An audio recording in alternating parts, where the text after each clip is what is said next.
On the Harbor One hotline. Good morning, Bill Belichick. Hey, Greg. How you doing? I'm doing Wiggy, great. Courtney, how's it going? Morning. What about Wiggy?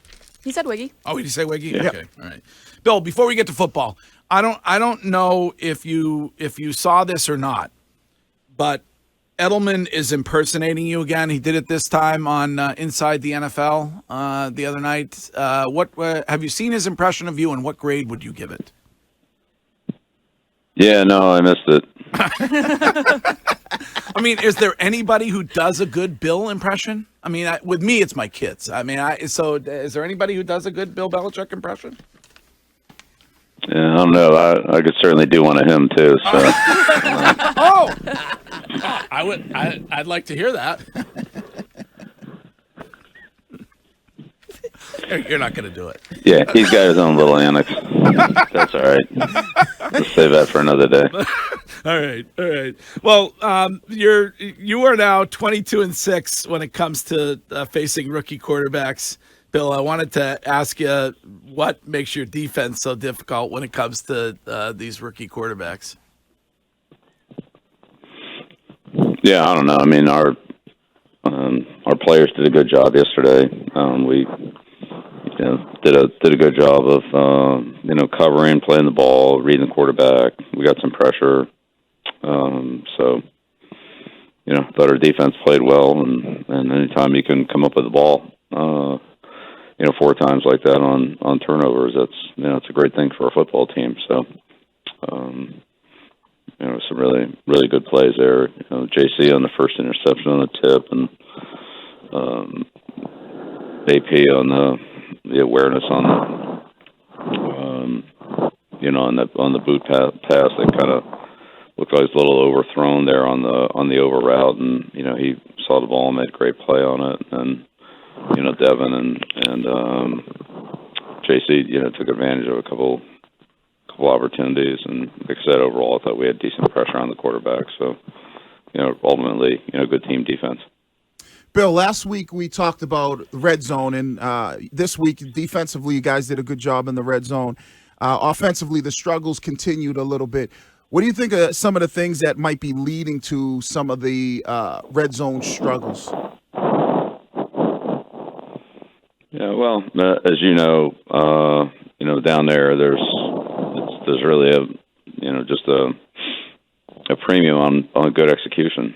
So, offensively, you don't have a lot of space to work in, and the running games is tough because they have extra guys down there. The safeties are close in line of scrimmage. The passing game, again, it's a level of high execution, and defensively, same thing. Every yard's important because there aren't very many of them, and you gotta really be on the receivers closely because they're short throws, and the quarterbacks are very accurate, and so everything just happens faster and gets done in a much tighter space. So we'll keep working on it. I thought we made some progress, but still definitely have some work to do, and just keep grinding through it every week.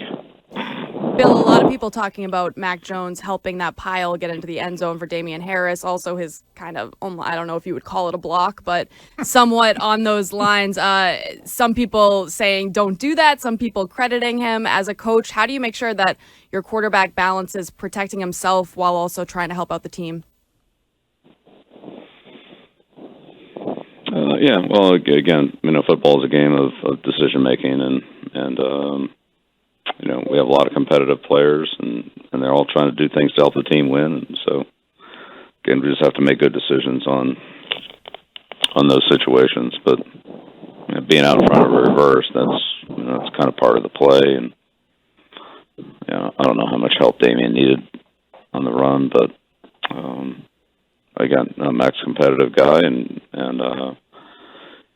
love to see him. See his competitive spirit come out. I think saw the same thing from Wilson on the interception, on Devin's interception. So, those are guys that, like to play football, and as long as the play's going on there, it seems like they're a part of it. So it's really probably a good thing.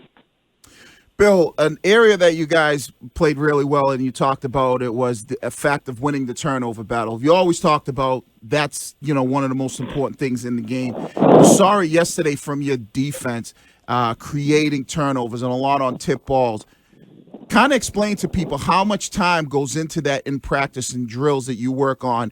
So now when you get in these situations in a game, you're able to just go out there and execute.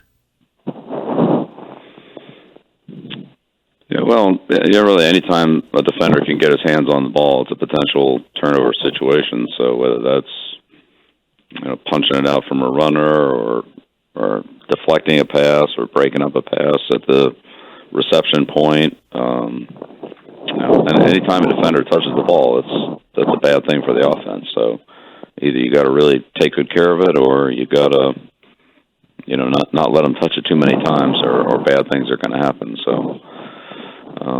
As you said, it's an emphasis point in practice. It's something that each player is trying to do, and when you have to have just that awareness of doing your job, which might be making the tackle, but also combining that with having a ball awareness of if you can make the tackle and punch the ball out, or if you make the tackle and then maybe the second or third guy that's coming in can get the ball out, then those are good fumble opportunities for the defense and big ball security situations for the offense.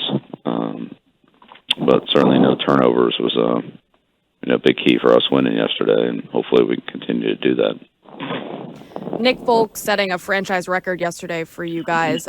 For fans or anybody really that has never been on the sidelines of a football game, how impressive is that he's been able to make that many consecutive field goals? Yeah, Nick's he's really been consistent, and he's certainly made a lot of big kicks for us in that stadium. Yesterday was a tough day to kick. It's probably the most wind that I've seen in that stadium, and it's very when I used to coach and played in Giant Stadium, it was always windy. It was a much lower stadium, and the wind really blew coming down the Meadowlands area, and I'm sure the wind is still there, but you just don't feel it as much in the stadium now. And yesterday was a little bit different because it really kind of bounced around off the stadium, and it was a swirling wind, and I was standing there listening to the national anthem, with Cam, our special teams coach, and the flags were blowing pretty strongly one way at the start of the anthem, and then they died and they were practically still, and then as soon as the anthem was over, they started blowing the other way as the guys were, walking off the field. So that kind of gives you an idea of how quickly the wind was shifting and swirling down there, and so all that to say, kicking conditions, which are normally pretty good in that stadium, were tough. But Nick really drilled them through and made a lot of big kicks for us. So, which he's done in the past, and he did that, of course, last year down there in the Monday night game for the winning points. So, he's been very, very consistent for us. Well, where do you stand on some of these taunting calls? I think it was Mike Edwards yesterday. It looked like he was basically called for running backwards in the end zone. Are you stand in favor of that? I mean, I understand it's the rule, it's the way it's good. You don't have no say in it, but where is some of it ridiculous? I'm not sure what play you're talking about. It was the interception in the Tampa Bay Atlanta game. The guy intercepted, and then as he's running in the end zone, he kind of turned around. Basically. Yeah. He wasn't like pointing in the direction. I didn't see the play, so I can't really comment on the play. But in general, I don't think there's really in general, I don't think there's a place for taunting in the game. I think that's poor sportsmanship, and it leads to other things. It leads to retaliation, and then where do you draw the line? And so I think the whole idea of the rule is to kind of nip it in the bud and not let it get started. And I'm in favor of that. I think that we should go out there and compete and try to play good football and win the game on the field. I don't think it's about taunting and poor sportsmanship. That's not really my idea what good football is. Bill, when you talk about ball security, the the position on the field that has to be probably the smartest at that is the quarterback position. How do you get Mac Jones to balance being smart with the football, but then at maybe times in the game, maybe being a little bit more aggressive and taking some shots downfield? Is there a tough balance that you have to coach him as a quarterback to be able to do both of those, but doing them with a smart? I'm kind of trying to draw a question here, but a smart idea of knowing that, hey, you can force the ball, but don't force it into a bad situation. Right. Well, that's as you know, that's really the kind of the key to really that part of that position is the quarterback is making those decisions of what can I get it into and what can I get it into but just in general, it doesn't really matter what position you play. If you touch the ball, then you're a critical part of the play, from the center to the quarterback to the exchange to the running back to the receivers to the snapper to the holder or the punter or the punt returner. Defensively, if we get possession of the ball, taking care of it after we get it so we don't give it back. So all those situations are critical, and we've all seen them, be game-changing plays one way or the other. So ball security is important for everybody that touches it, and it's as simple as that. So if you have it, then if you don't take good care of it, then it's probably you're not going to get it too many times. We just can't afford to give the ball away. So for the quarterback, it's all about decision making. That's the position. That's what you sign up for when you play quarterback is to make decisions, and that involves the rush and the coverage and what throws you can make based on your skill and the way the defense presents itself on that particular play, which everyone's a little bit different, and then which ones you can't. So that's the position. It's decision making, it's accuracy, and without that, it's hard to play the quarterback. Bill, I know last night you said you were going to enjoy this one for a little bit, but then turn the page. So when turning that page, how hard is it to prepare against a coach like Sean Payton? Yeah, the Saints are one of the toughest teams in the league to prepare for. They do an awful lot. They're very good in the kicking game. They've been one of the top special teams units the last 3 years, and they're tough. They do everything well, and they have a lot of scheme to deal with. Plus, a very explosive returner. And defensively, Dennis Allen also does a great job. He's very multiple, and they have a lot of good players, and they're tough to deal with. And offensively, Sean does a great job of attacking defenses and putting pressure on various points of your defensive scheme, depending on what you do. And they're very multiple. They have a huge volume of calls and plays, and you don't really know what you're going to get because you've seen so much. And like I said, the playbook is so expansive that you have to, if you cut it down too small to deal with everything, then he's kind of got you where he wants you. And if you have too much in there, then they do a lot, and it's hard to match things up. And there's some bad situations you can put yourself in if you get overextended somewhere. And there's skill players between the quarterback, the running back, multiple tight ends or big receivers, whatever you want to call them, and then some fast skill players, and then the whole Hill package with the quarterback. They do more than any team in the league. They're very, very difficult to prepare for in all three phases. So there's no real playoff in the game. You better really go on everything, or they'll nail you. Bill, Tom Brady said this week that he can see himself playing till he's 50.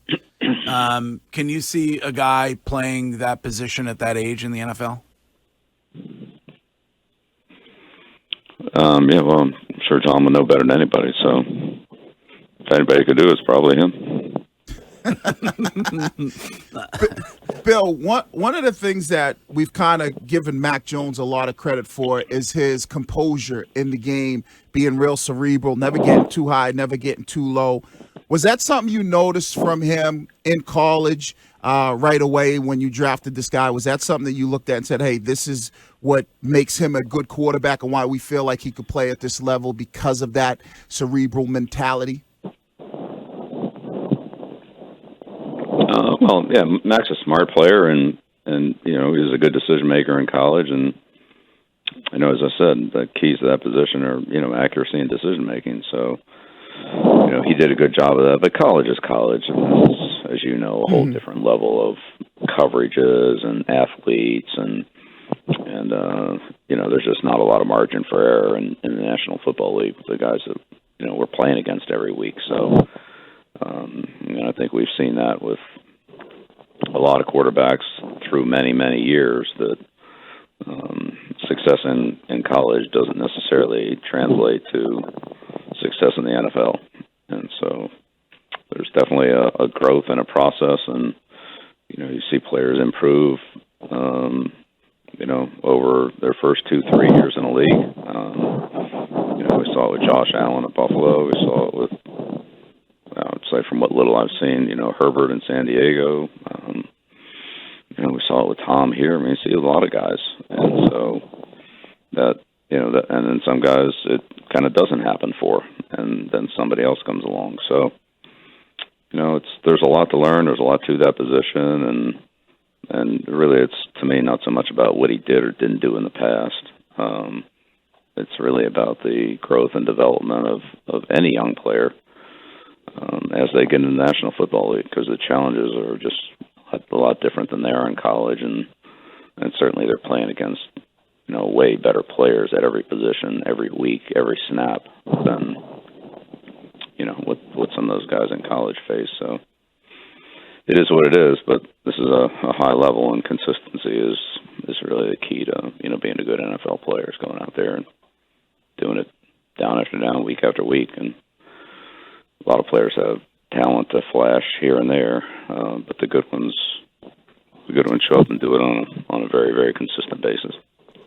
James White seems to be really clicking with Mac Jones. Have you been able to see that throughout practice? What's been the key to their relationship, both in games and during practice? Well, I think every quarterback that plays with James White loves playing with James White. He's a talented player that's very consistent and makes good decisions to help the quarterback. He's the type of back that knows what to do, does the right thing, and the quarterback has a lot of confidence in him, kind of like Kevin Falk used to do for us. Whenever there was a decision to make, Troy Brown was another player like that. When there was something that happened that was maybe not quite the way you drew it up, or the defender didn't play it quite the way you think he was going to play it. But those are the kind of players that just always did the right thing. They made the right adjustment. They recognized it and kind of fought like a quarterback.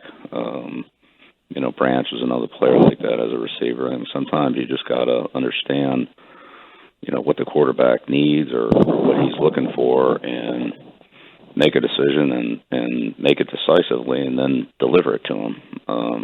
And so guys like James White and some of the other ones I mentioned are outstanding at that, and that's part of what makes them such good players and such important players for a quarterback, is to really,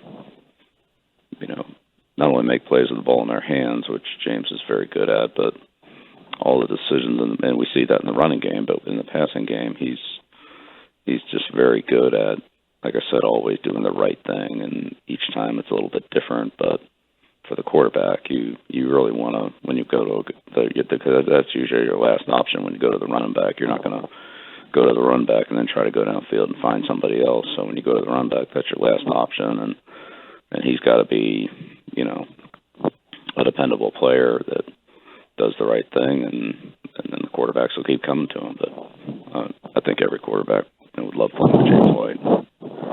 All right, Bill.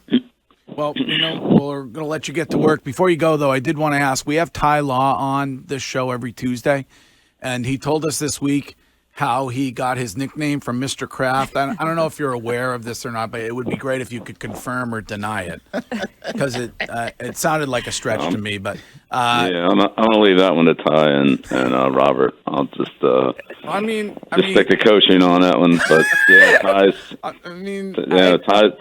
Ty's one of the real instinctive players that's ever played this game, and